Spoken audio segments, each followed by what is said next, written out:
할렐루야. 우리가요 축복을 받는 길이 있습니다. 근데 그 축복받는 길이 뭐냐라고 하냐면요, 성경에서는 내 입을 열라 내가 채우리라 말씀하셨어요. 이게 무엇이냐면 여러분이 기도 인도자가 기도를 할 때 여러분이 그 기도에 함께 저도 같습니다, 이와 같이 기도합니다 라는 뜻으로 아멘 하는 것이 축복이 될 수 있고요, 지금 찬양대 찬양을 들을 때 여러분도 함께 흥얼거리며 또 함께 찬양하며 하나님 앞에 영광 올려드리는 것도 축복받는 길입니다. 그리고 말씀 가운데 우리가 말씀을 나누실 때 맞습니다, 하나님 제 마음 가운데는 동의되지 않지만 하나님의 말씀이라면 따르겠습니다, 이렇게 해서 아멘이라고 고백하는 거예요. 그래서 저는요 여러분들이 축복을 대단히 많이 받았으면 좋겠어요. 그래서 오늘 여러분의 입이 안 닫혀졌으면 좋겠습니다. 그냥 계속 벌어져서 그냥 하루 쭉 지냈으면 좋겠어요. 가장 마음이 답답할 때가 있어요. 언제냐면 아이에게 밥을 먹이는데 아이가 입을 열지 않아요. 우리 셋째 아시죠? 안 들어가요. 절대 안 들어가면 입을 열지를 않아요. 그냥 답답해요. 진수성찬이 차려있는들 뭐합니까? 입을 열지 않으면 내 입이 내 것이 아닌 거예요. 저는요 오늘 이 자리에 차려진 말씀의 밥상이 여러분 것이 될 줄로 믿습니다. 이제 성탄절이 열흘밖에 남지 않았습니다. 대단히 빨리 갔어요. 제가 한번 생각해 봤습니다. 도대체 무슨 일이 있었길래 후반기가 이렇게 쏜살같이 지나갔나 보니까 새생명 전도 축제하느라 한 달 반이 지나가고, 그리고 또 그 이후에는 말씀 사경회로 한 주가 지나가고, 또 그리고 지난주에는 우리 성도님들 오셔서 김장김치를 담그느라 하고 3일 동안 이렇게 열심히 담그느라 하고 또 이렇게 한 주가 지나가 버렸어요. 근데 그런 경험을 했어요. 어떤 경험이었냐면요, 여러분 새생명 전도축제 준비하느라 힘들었습니까? 안 힘들었습니까?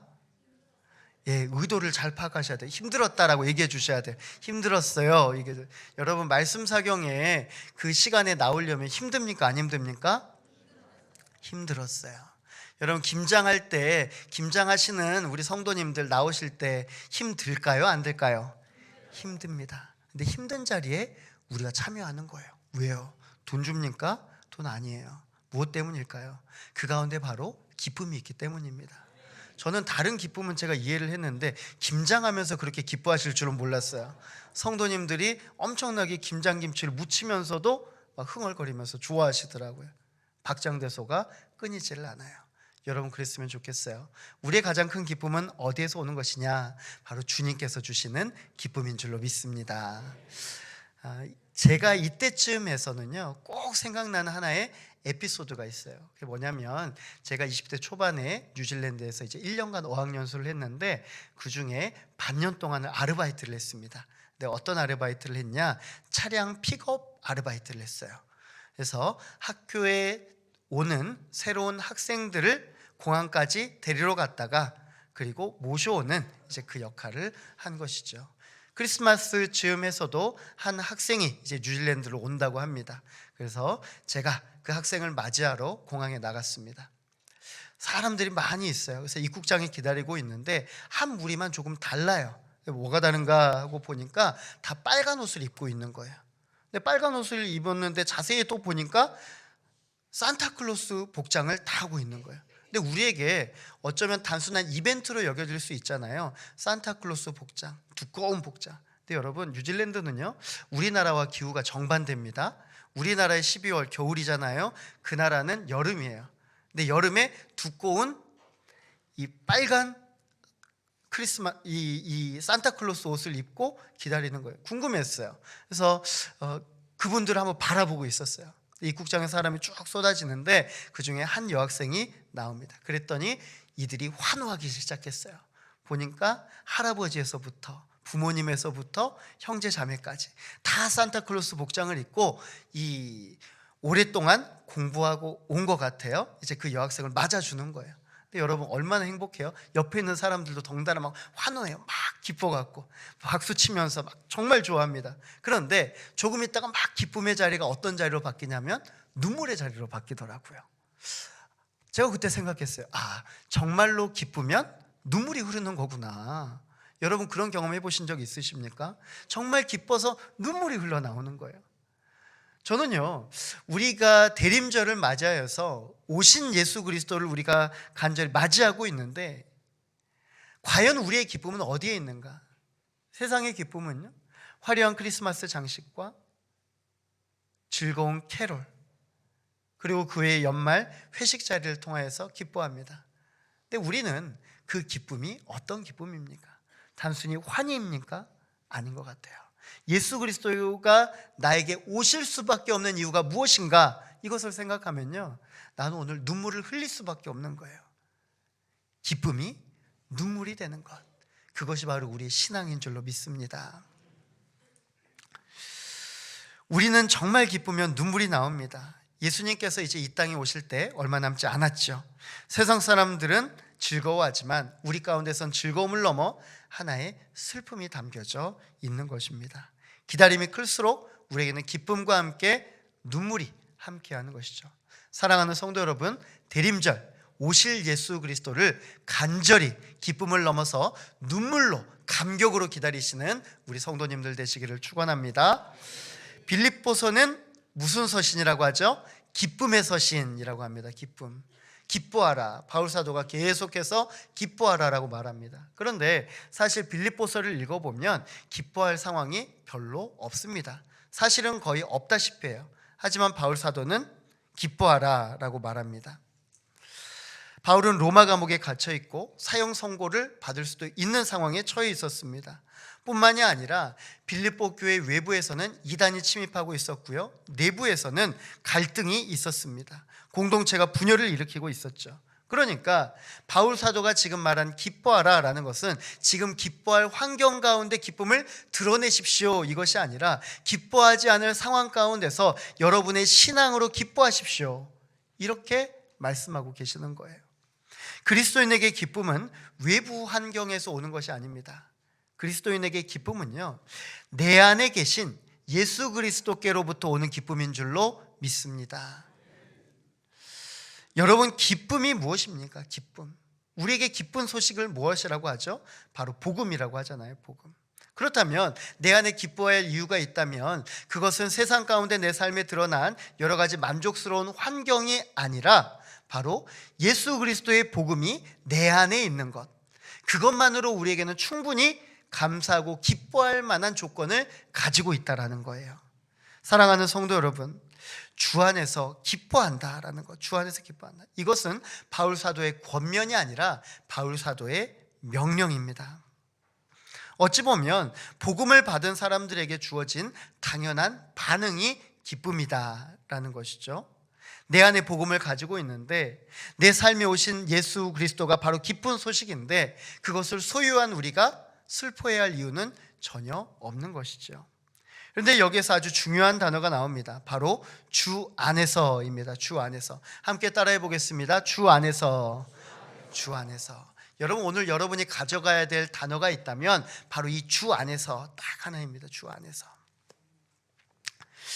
주 안에서. 엔 크리스토스. 이것이 무엇이냐면 내가 어디에 있는지를 깨달으면 내 안의 기쁨이 샘솟듯 나올 수밖에 없다라는 신앙적인 분명한 시선에서 말씀드리는 겁니다. 바울 서신을 보면 주 안에서라고 쓴 구절이 대단히 많습니다. 주 안에서로 시작하는 구절. 어찌 보면요, 우리 평생의 삶 가운데서 주 안에서를 제외해 놓고 무엇을 생각할 수 있을까? 한번 여러분 들여다보세요. 구절들을 보면요, 주 안에서 평강을 누리십시오, 주 안에서 굳게 서십시오, 주 안에서 행하십시오, 주 안에서 순종하십시오, 그리고 오늘 본문의 주 안에서 기뻐하십시오. 그 외에도 주 안에서가 대단히 많습니다. 주 안에서는요, 우리 신앙생활에 아주 기초가 되는 것입니다. 주 안에서.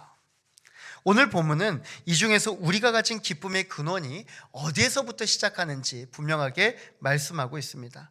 사람은 누구나 기뻐할 이유를 찾습니다. 맞아요. 하지만 기쁨을 세상에서 찾는다면 여러분은 얼마 가지 않아 그 기쁨이 사라진다는 사실 또한 알고 계실 것입니다. 환경이 좋을 때 기쁘면 환경이 좋지 않으면 기쁘지 않습니다. 사람이 잘해줄 때 기쁘면 사람이 실망시키면 기쁘지 않습니다. 건강과 물질과 성공 때문에 기쁘면 이것을 잃으면 더 이상 내 안에 기쁨도 존재하지 않습니다. 사실은 기쁨이 존재하는 것뿐만이 아니라 기쁨이 사라진 것뿐만이 아니라 오히려 원망이 나오게 되죠. 근데 저는요, 이 부분이 대단히 신기해요. 뭐가 신기하냐면 여러분 한번 생각해 보세요.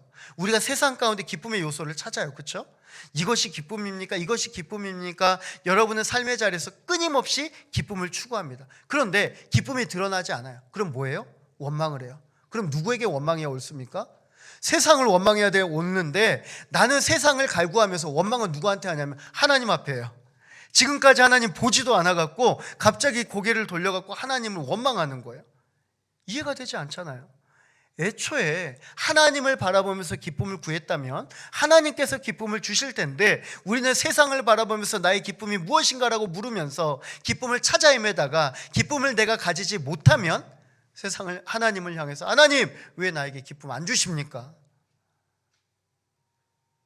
우리 한번 이렇게 고백하겠습니다. 내가 나쁜 사람이었네요.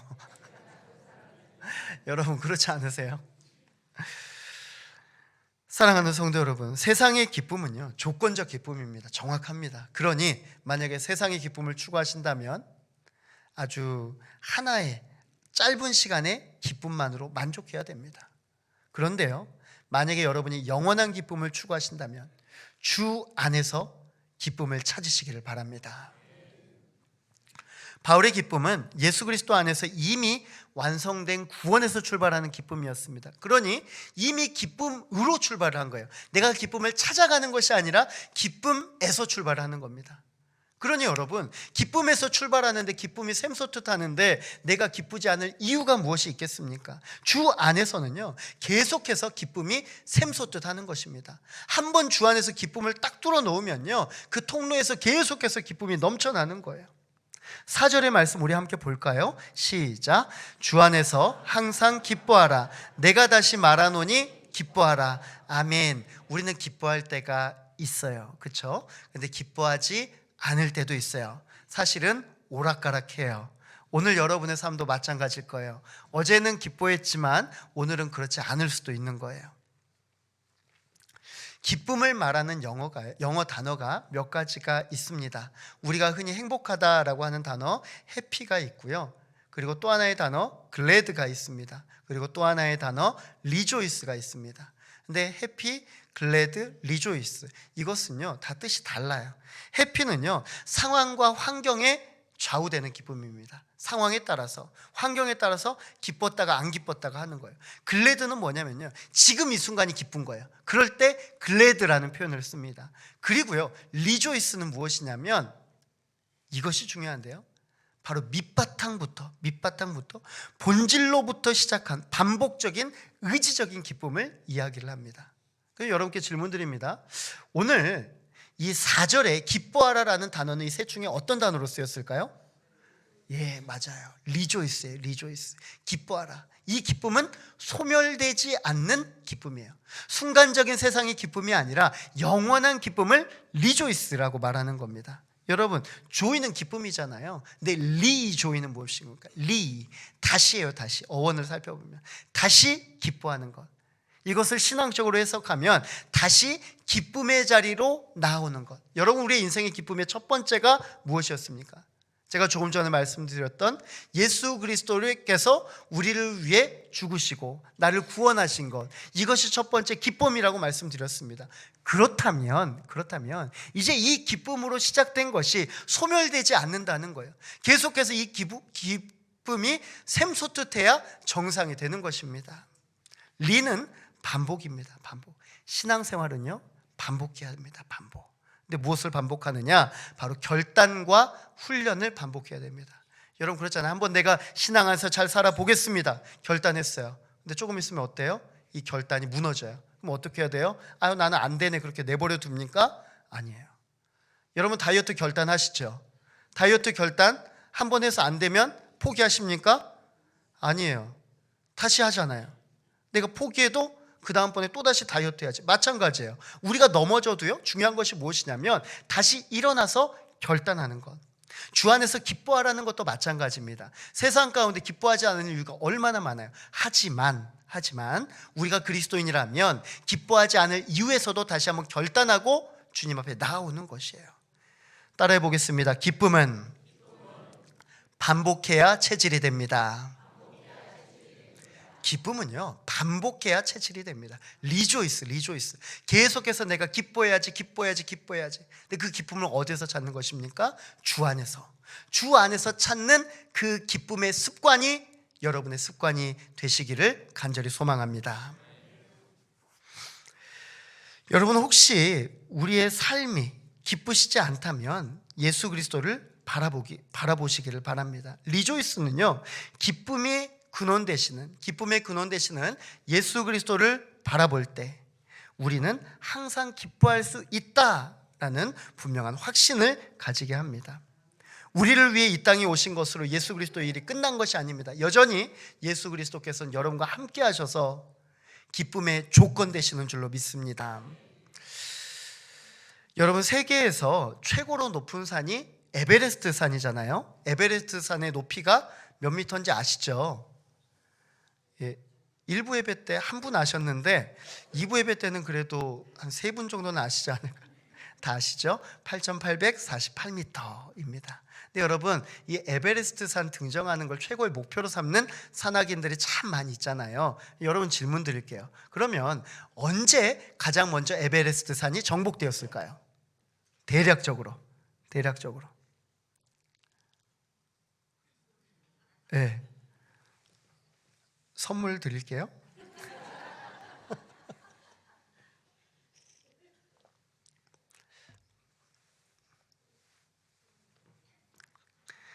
(1953년) 5월 29일이에요. 저는 이보다도 훨씬 더 일찍 등반에 성공했을 줄 알았는데 1953년 5월 29일이 되어서야 첫 번째로 에베레스트 산이 정복되었습니다. 근데 그 정복한 인물이 있는데요, 에드먼드 힐러리와 셰르파였던 텐진 노르가이입니다. 텐진 노르가이.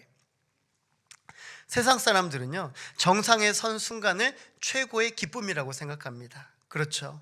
드디어 인류의 한계를 뛰어넘었다는 것, 그리고 우리가 추구하는 정복의 기쁨, 성공의 기쁨, 우리가 계속해서 세상 가운데서도 누리고 싶어하는 기쁨이잖아요. 그렇기 때문에 이들도 이와 같았을 것이다 라고 생각이 듭니다. 근데요, 세르파였던 텐진 노르가이에게 물었습니다. 당신의 최고의 순간은 언제입니까? 라고 물었더니 당연히 에베레스트 산에 등정을 했을 때, 성공했을 때라고 생각할 줄 알았는데 의외의 답이 나옵니다.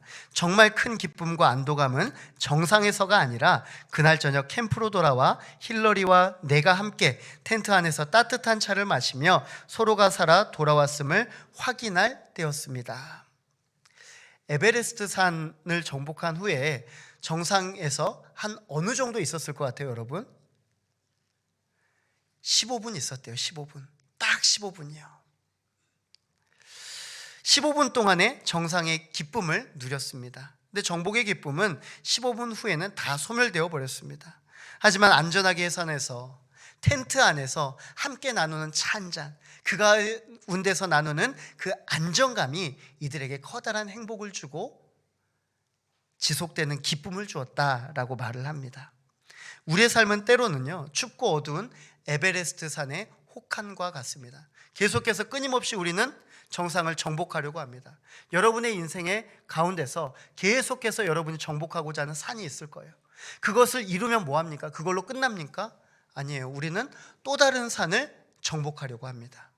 계속해서 정복하려고 해요. 끝이 없어요. 하지만 오늘 주님께서 말씀하시는 우리가 정복해야 될 것은 무엇인가? 우리가 주님 안에서, 그저 예수 그리스도의 텐트 안에서 우리가 안정감을 누리고 거하는 것, 그것이 우리가 삶 가운데서 진정으로 추구해야 할 것이다 라고 말씀을 합니다. 사랑하는 성도 여러분, 인생의 목표 따라가다가 세상 다 끝납니다. 그러다가 주님 놓쳐요. 주님 잃어버려요. 그러니 여러분 잘 생각하세요. 다른 데 계시지 마시고 주님 안에서 평안하게 거하시는 우리 복된 성도님들 되시기를 간절히 소망합니다. 우리의 인생의 기쁨은 무엇입니까? 우리는 여전히 환경의 기쁨을 차지하려고 하고 있습니까? 아니에요. 관계의 기쁨이에요. 관계의 기쁨. 환경에서 나오는 기쁨이 아니라 주님과 나 사이에 오는 그 관계의 기쁨으로 내가 살아갈 수 있는 것입니다. 죄로 인해서 우리가 힘들어할 때, 아무것도 보이지 않을 때, 캄캄해서 헤매이고 있을 때 우리 주님께서 등불 들고 우리를 찾아오셨습니다. 그것이 바로 기쁨의 빛이신 예수 그리스도인 줄로 믿습니다. 예수 그리스도께서 여러분을 찾아와셔서 환히 밝혀주시니까 어때요 여러분? 우리가 활동하게 됐어요. 행동하게 됐어요. 우리가 여기저기 막 다녀요. 근데 여러분, 우리는 조금 있으면 알게 돼요. 빛이 비추었던 것을 벗어나면 점점 어떻게 됩니까? 어두워져요. 점점 어두워집니다. 어떻게 하는 것이 사는 길입니까? 빛 가운데 사는 것이 바로 사는 길이죠. 기쁨이신 예수 그리스도가 먼저 나에게 찾아왔습니다. 그리고 그 기쁨은 제한이 없습니다. 예수 그리스도의 복음의 기쁨이 나를 애워싸고 있습니다. 그런데 그 기쁨의 목적이 있대요. 그 기쁨의 목적이 무엇인가? 그 기쁨을 흘려보내라 성경은 말씀합니다. 5절 말씀입니다. 너희 관용을 모든 사람에게 알게 하라. 주께서 가까우시니라. 아멘. 여러분, 진짜 여러분 주변에 끔찍하게 사랑하시는 분 계시죠? 끔찍하게 사랑하시는 분 계십니까? 안 계십니까? 있잖아요. 끔찍하게 사랑하시는 분. 그리고 반면에 끔찍하게 생각하는 분도 있잖아요. 한쪽에서는 끔찍하게 사랑하는데 그냥 끔찍해요. 그냥 이분만 생각하면 여기저기서 만나면 깜짝깜짝 놀래요. 저분 피해서 갔는데 그분도 피해갖고 같이 만나, 다른 데서 막. 얼마나 두려워요 여러분. 그런데 오늘 성경에서 뭐라고 하냐면 관용하라 라고 말씀합니다. 관용하라. 관용이란 뜻이 뭐냐면요, 온유와 너그러움을 뜻합니다. 근데 이 온유와 너그러움의 뜻이 무엇인가? 관용은 법적으로는요 엄격히 따지지 않는 것입니다. 엄격히 따지지 않는 것. 법적으로 제정이 돼 있어요. 하지만 따지지 않아요. 뭐예요? 상대방을 그저 살려주는 거예요. 상대방을 품어주는 것입니다. 근데 우리에게 이런 관용의 마음이 필요하다. 우리 엄격할 때 대단히 많잖아요 여러분. 그런데 나에 대해서는 어때요? 나에 대해서는 엄격합니까? 그렇지 않을 때가 더 많은 것 같아요. 우리는 상대방의 잣대를 되게 엄격하게 대하고 나는요 사실은 조금 그렇지 않은 것 같아요. 나의 실수에 대해서는 관대할 때가 참 많습니다. 그런데 성경은 타인을 대할 때 관용하라 라고 말씀합니다. 결국 이 관용이 말하는 것은 무엇이냐면 하나님의 성품을 닮아가라 라는 뜻입니다. 하나님의 성품을 닮아가라. 따라해 보겠습니다. 하나님의 성품을 닮아가겠습니다. 여러분, 하나님의 성품을 닮아간다는 것, 성경은요 하나님의 성품에 대해 이렇게 소개합니다. 시편 86편 5절입니다. 주는 선하사 사죄하기를 즐거워하시며 주께 부르짖는 자에게 인자함이 후하심이니이다. 아멘. 하나님은 인자하신 하나님이십니다. 인자하신 하나님. 나 역시 하나님 앞에 자랑할 게 뭐가 있습니까? 혼나야 정상인데 하나님이 혼을 안 내네요. 이상하게 그냥 사랑해 주셔요. 왜 그래요? 관용이에요. 관용. 하나님의 잣대로 바라면 혼날 일밖에 없는데 그 혼남을 그저 다독여 주는 거예요. 괜찮아, 그랬구나. 네가 약해서 이랬구나. 괜찮아, 내가 너 보듬어 줄게. 그런데 하나님께서 우리에게도 관용을 요구하시는 거예요. 무엇 때문에 관용을 요구하시는가? 기쁨으로부터 시작된 관용이에요. 내가 내 안에 기쁨이 차오르기 때문에 기쁘면 어떻게 돼요 여러분? 평소보다 기준이 어떻게 됩니까? 상당히 누그러워지죠. 괜찮아져요. 평소에는 혼낼 것도 혼 안 내요. 그런 것처럼 내 안에 기쁨이 있는데 그것으로 사람들을 용납해 줘라 라는 것입니다. 당시 빌립보 교회는 갈등이 있었습니다. 유오디게와 순두게가 다툼을 일으켰어요. 이 갈등을 해결하는 방법으로 바울 사도는 관용을 제시한 것입니다. 근데 이것이 같은 교인들끼리 뿐만이 아니라 나와 다른 사람, 나를 힘들게 하는 사람, 나에게 상처 주는 사람, 이들에게도 관용을 베풀라. 바울 사도는 분명하게 말씀합니다. 지금 우리에게 기쁨의 근원 되시는 예수 그리스도가 오시는데 여러분 왜 그렇게 걱정하십니까? 지금 이게 문제가 아니라는 거예요. 여러분 서로 싸우고 있을 문제가 아니에요. 예수 그리스도가 오시는데 여러분 이렇게 있을 일이 아닙니다. 빨리 가서 화해하십시오. 빨리 가서 용서를 구하십시오. 빨리 가서 주님 맞을 준비를 하십시오. 이 뜻이에요. 그게 중요한 게 아니다라는 겁니다. 여러분, 우리에게 진정으로 중요한 삶의 가치가 무엇입니까? 본문은 주님이 가까우시니라. 주님이 가까이 오고 계셔요. 근데 이 세상에 뭘 보고 그것 보고 살아가겠습니까? 예수님이 여러분의 삶을 보고 있다는 것, 예수님이 여러분의 삶을 도와주신다는 것, 이것은요 내 힘으로 관용할 수 있는 것이 아니라 바로 주님의 손에 이끌려 주님께서 주시는 힘으로 내 삶이 가까이 오심으로 관용할 수 있다라는 것입니다. 여러분, 내가 미워하는 상대에게 관용 베푸는 것 대단히 어렵습니다. 상당히 불가능합니다. 하지만 우리 주님께서 말씀하세요. 왜냐하면 지는 것이 이기는 것이기 때문입니다. 마음에 담고 사는 것이 아니라 마음을 열어서 품어주는 것이 바로 예수 그리스도의 마음이기 때문입니다. 마음을 열어 여러분의 기쁨이 누군가의 상처를 치유하고 또한 회복시킬 수 있는 귀한 성도님들 되시기를 간절히 소망합니다. 본문은 우리가 상당히 좋아하는 구절인데요, 함께 볼게요. 6절 말씀입니다. 아무것도 염려하지 말고 모든 일에 기도와 간구로 너희 구할 것을 감사함으로 하나님께 아뢰라. 아멘. 여러분, 얼마나 좋아요. 이 구절 다 외우고 계시죠? 아무것도 염려하지 말라. 얼마나 좋아요. 하나님께서 염려하지 말래요. 내 삶의 여러 근심거리를 다 주님 앞에 내려놓으래요. 주님께서 평안하게 하신다 말씀하십니다. 그렇다면 지금 빌립보 교회에 왜 바울 사도는 이 말씀을 하셨을까요? 과연 빌립보 교회 성도님들의 염려는 무엇이었을까요? 당시 빌립보 교회 성도들이 당했던 고난은요 대단히 심각하였습니다. 당시 빌립보 교회는 로마의 식민지 위에 세워진 교회였습니다. 당시에 로마의 식민지는 팍스 로마나, 그러니까 황제 숭배 사상이 강하게 일어나고 있었습니다. 그런데 예수 그리스도를 믿는 건 무엇입니까? 예수 그리스도가 내 삶의 주인이십니다. 황제냐 예수님이냐, 둘 중에 하나 선택해야 되는 거예요. 당연히 그리스도인은 예수님을 선택했죠. 예수님을 선택함으로 이들에게 오는 불이익이 있었습니다. 사회적인 불이익, 경제적인 손실, 그리고 공동체의 압박이 있었습니다. 계속해서 힘든 거예요.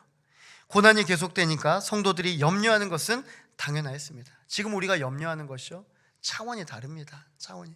그때에서는 사느냐 죽느냐의 문제였습니다. 뿐만이 아닙니다. 외부가 문제면 내부라도 똘똘 뭉쳐야 되는데 내부에서는 유오디게아와 순두개가 다투고 있었습니다. 그런데 이 둘이 다투니까, 둘만 다투니까 밖에 나가서 싸워라 이렇게 하면 좋은데, 이게 어떻게 되냐면 양쪽에 사람들이 무리를 짓기 시작하는 거예요. 파가 갈리기 시작하는 겁니다. 교회가 두 파로 나눠지니까 교회가 얼마나 혼란스러웠겠습니까? 교회 내에 상당한 불안감이 있었던 거예요. 뿐만이 아닙니다. 지금 빌립보 교회 성도들에게 복음을 전했던 바울도 감옥에 있습니다. 성도들은 두려움에 떨었습니다. 바울 사도 이제 저렇게 있으면 어떡하지? 죽으면 어떡하지? 그러면 우리 교회는 어떡하지? 그러면 이 교회 다니는 우리는 어떡하게 되지? 계속해서 염려가 넘쳐나는 거예요. 근데 바울 사도가 감옥에서 선포합니다. 염려하지 말라. 여기에서 끝나면 이것이 세상 사람들과 똑같겠죠? 그렇잖아요, 여러분. 주변에서도 힘든 일 있으면 염려하지 마, 걱정하지 마, 괜찮아, 잘 될 거야, 이런 위로 다 하잖아요. 다 하잖아요. 그런데 성경은요 여기 한 걸음 더 나아가서 말씀을 합니다. 다만 모든 일에 기도와 간구로 너희 구할 것을 감사함으로 하나님께 아뢰라. 다만 모든 일에 기도와 간구로, 이것이 중요합니다. 그리스도인에게요 염려하지 않는 것이 중요한 것이 아니라 왜 염려하지 않을 수 있는가에 대해서 다만 기도와 간구로. 사랑하는 성도 여러분, 기도가 무엇입니까? 바로 하나님을 붙잡는 것입니다. 예수 그리스도의 옷자락을 만지는 것입니다. 하나님을 붙잡으면, 예수 그리스도의 옷자락을 만지면 어떤 일이 일어납니까? 회복의 역사가 나타나잖아요. 모든 것이 고침을 받잖아요. 그것이 바로 우리가 아는 신앙이잖아요. 신앙의 중심. 예수 앞에 나오면, 예수 앞에 나오면. 그렇기 때문에 바울 사도가 오늘 말씀하는 건 염려하지 말아라. 그 염려를 기도로 바꾸라라고 말씀하는 겁니다. 따라해 보겠습니다. 염려를 기도로 바꾸십시오. 염려를 기도로 바꾸세요, 여러분. 제가 정말 답답할 때가 뭐냐면 염려거리가 정말 많아요. 그런데 염려할 거 많은 것 같고 하나님 앞에 기도함으로 나와요. 기도해요. 1분 있다 끝나요. 하나님, 내가 이런 문제 있습니다. 기도하고 도와주세요. 염려는 하루 종일 하면서 기도는 1분 하면, 이게 맞습니까? 안 맞습니까, 여러분? 염려할 시간에 기도하란 말이에요. 성경은 염려할 시간에 기도하라. 염려는요 아무런 일도 일어나지 않습니다. 하지만 기도는 하나님께서 역사하십니다. 다른 거예요, 여러분. 다른 거예요. 너희 구할 것을 감사함으로 하나님께 아뢰라. 이제 모든 문제는 해결된 거예요. 해결된 다음에, 염려거리가 끝난 다음에 과연 너희가 원하는 것이 무엇인가 하나님은 물어보시는 거예요. 그리스도인에게 감사하는 상황은요 모든 일이 잘 마친 후에 우리가 할 수 있는 것이 아닙니다. 성경은요 미리 감사하라고 말씀하십니다. 미리 감사하라. 따라해 보겠습니다. 감사는 하나님을 신뢰하는 믿음의 표현입니다. 신뢰한다라는 게 뭐예요? 결과를 보고 신뢰하는 겁니까? 누구나 신뢰할 수 있죠. 그게 아니라 미리 하나님을 신뢰하고 그분을 믿으라라는 뜻입니다. 하나님을 정말 잘 믿는 사람은요 상황 봐가면서 믿는 사람이 아닙니다. 애초에 믿고 시작하는 사람입니다. 응답이 오기 전부터 미리 감사할 수 있는 것. 사랑하는 성도 여러분, 하나님께서 나의 기도를 들으시고 가장 선하신 방법으로 가장 완벽하신 때 하나님의 뜻이 여러분의 삶에 이루어질 줄로 믿습니다. 그러니 여러분 염려에 치중하지 마시고 그 염려하는 시간만큼 기도하시기를 간절히 소망합니다. 감사는 하나님이 이미 내 삶의 주관자가 되어주셨다라는 뜻입니다. 사람은 문제를 바라보면 염려가 생깁니다. 그런데 하나님을 바라보면 감사가 생깁니다. 문제를 바라보십시오. 그럼 염려 분명하게 생깁니다. 하지만 하나님을 바라보십시오. 내 믿음으로 감사가 생기게 될 줄로 믿습니다. 감사는 하나님께서 우리의 삶에 평강을 주시는 영적인 통로입니다. 중요한 표현입니다, 여러분. 감사는 하나님께서 우리 삶에 평강을 주시는 영적인 통로입니다. 그러니까 감사함으로 통로를 만들어가는데 그 통로가 어디까지 이어진다고요? 평강까지. 감사를 하다 보면 평강에 이르게 하신다 말씀이에요. 그 감사의 끝에는 드디어 평강에 이르게 되는 것이죠. 7절 말씀입니다. 그리하면 모든 지각에 뛰어난 하나님의 평강이 그리스도 예수 안에서 너희 마음과 생각을 지키시리라. 아멘. 바울 사도는요 주 안에서 항상 기뻐하라라고 말씀하셨어요. 근데 그 기쁨의 원리를 알고 있었던 거예요. 내가 기뻐할 수 있는 이유는 주 안에서 이미 주님께서 주신 그 복음의 기쁨이 샘솟듯하고 그 샘솟는 기쁨 가운데서 내가 염려하지 않고 기도할 때 주님께서는 내 삶 가운데서 평강으로 더하여 주신다라는 이 기본 공식을 다 알고 있었기 때문에 어느 순간에도 바울 사도는 두려워하지 않았던 것입니다. 하나님의 평강이 그리스도 예수 안에서 너희의 마음과 생각을 지키시리라. 평강은 내가 노력한 삶의 결과로 이룰 수 있는 것이 아닙니다. 하나님께서 오늘 우리에게 주시는 내가 하나님 안에서 주 안에서 기뻐함으로 누릴 수 있는 하나님의 선물이신 줄로 여러분 꼭 믿으시기 바랍니다. 성경은 다시 한번 말씀합니다. 그리스도 예수 안에서 여러분 딱 하나 기억해 가십시오. 주 안에서 예수 그리스도 안에서 오늘 그것이 여러분의 삶을 기쁨으로 바꾸어 줄 줄로 믿습니다. 이 평강이 사랑하는 온 성도님들의 삶 가운데, 특별히 대림절 셋째 주일을 살아가는 모든 성도님들 가운데 함께 하시기를 주님의 이름으로 간절히 축원합니다. 기도하겠습니다.